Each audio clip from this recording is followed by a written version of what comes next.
One impactful learning moment that helped me shape my vision of early childhood education was my kindergarten teacher, Mrs. Turner, at Lewis Pasteur Elementary School. She made each day an adventure by giving daily positive affirmations and teaching us to view challenges as an opportunity, not an obstacle. She was encouraging, warm, and motivational, all things that are necessary in a good teacher. Mrs. Turner encouraged student-led learning. Students were not held to predetermined curriculum. For example, if you were above the reading level, she would consistently encourage her students to enhance the educational strength, and she would then help them to grow within their educational weaknesses, but at their own pace. Parent involvement was key. Frequent parent show what you know opportunities were always available. Parents volunteered for field trips and positions to be room mothers and fathers, to be a help to the teacher, the class, and their child. One of my goals of early childhood education is to create a stronger communication through forming teacher-student relationships, teacher-family relationships, and student-student relationships. This ultimately creates a community of learners. The teacher-family relationship would be produced by nurturing a positive relationship as a teacher, making myself available to not only the student but also to the family, and letting the family know that their students are a main priority to me. The teacher-student relationship can be produced by the teacher being caring, warm, accessible, approachable, and making that child feel safe. The more that the child bonds with the teacher, the better and the easier it is for the child to learn from that teacher. They feel comfortable with each other. They're able to understand what the other one is feeling. It's all around a better situation with the teacher and the students bond. The student-to-student relationship can be produced by constantly giving activities and group work to build the constructive bonds between students. Also, things like sending children to the office in pairs or sending children to the bathroom in groups. These are ways to create that relationship and also that communication between the students. It gives them a sense of responsibility, and it also allows them the time to talk at their own leisure. That ultimately creates the bond that you want between your students. Teachers are warm, caring, and responsive. They are encouraging to children and respectful to their families. They come to know children well and make reaching out to families a priority. Teachers act to create a cohesive community of learners by establishing common ground in the classroom. Children have opportunities to act as leaders and helpers with specific tasks. All children are given a chance to participate and drawn into class activities in a variety of ways. Another goal of mine would be to enhance social and emotional development. Socializing culture in the classroom will be my first task. To promote acceptable behavior, things such as raising hand, asking for permission, or staying in line. Other things such as peaceful peer interaction, making sure they're able to be peaceful within the groups that they have to work in through these activities and work that they need to do for the class. And lastly, positive reinforcement.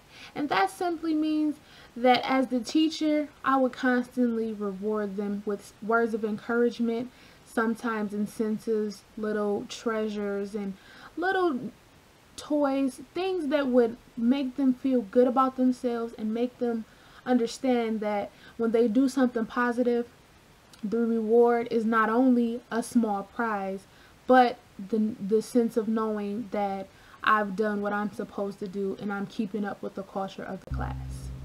Emotional understanding. Bonding with students by doing icebreaker games, asking the students about their life outside of school. Expressing your emotion helps the students to express their emotions. Expressing emotions through talking about it and not reacting to something gives the students a good example of properly expressing emotions. DAP. Children at 5 and 6 are developing a greater understanding of others' minds and emotions and can correctly judge the causes of emotions in many cases. Cognitive development. Appropriate surroundings. Math challenges cognitive thinking by using logic and reasoning. DAP connection. The interaction of these brain developments in stimulating supportive environments leads to children's thought patterns becoming more systematic and organized. This is evident in the way children express new situations, acquire concepts, respond to directions, play games, approach problems, carry out everyday activities. Challenging cognitive development. Geometry, describing shapes in space. Children interpret the physical world with geometric ideas and describe it with corresponding vocabulary. They use basic shapes and spatial reasoning to model objects in their environment and to construct more complex shapes.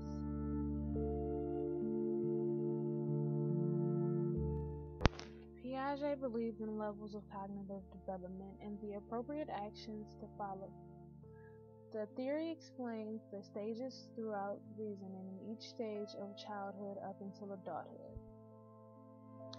Bandura studied environment's effect on behavior. He proved that children often mimic what they are exposed to.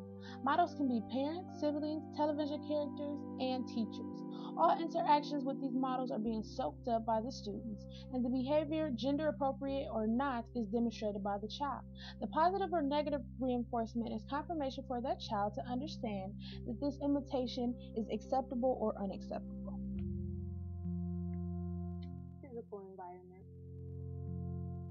Diverse literature, and a display of different cultures throughout the class for the ELLs. Sight words, reading rug, motivational posters, etc.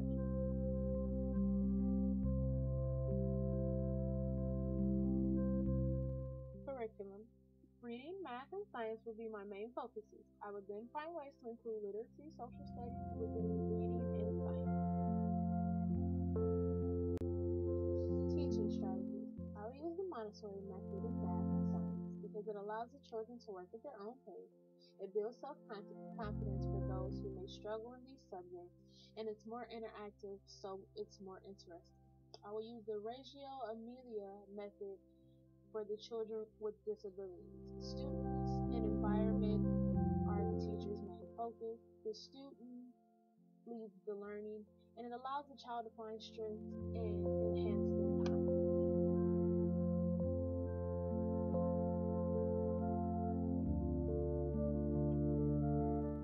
Assessment strategies. I will test after every week. I would also use progress monitoring as another assessment.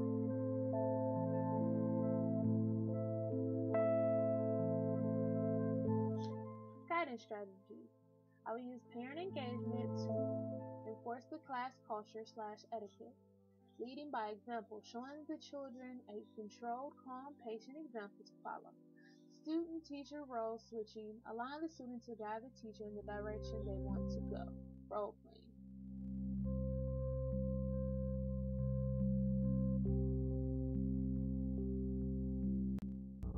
Conclusion.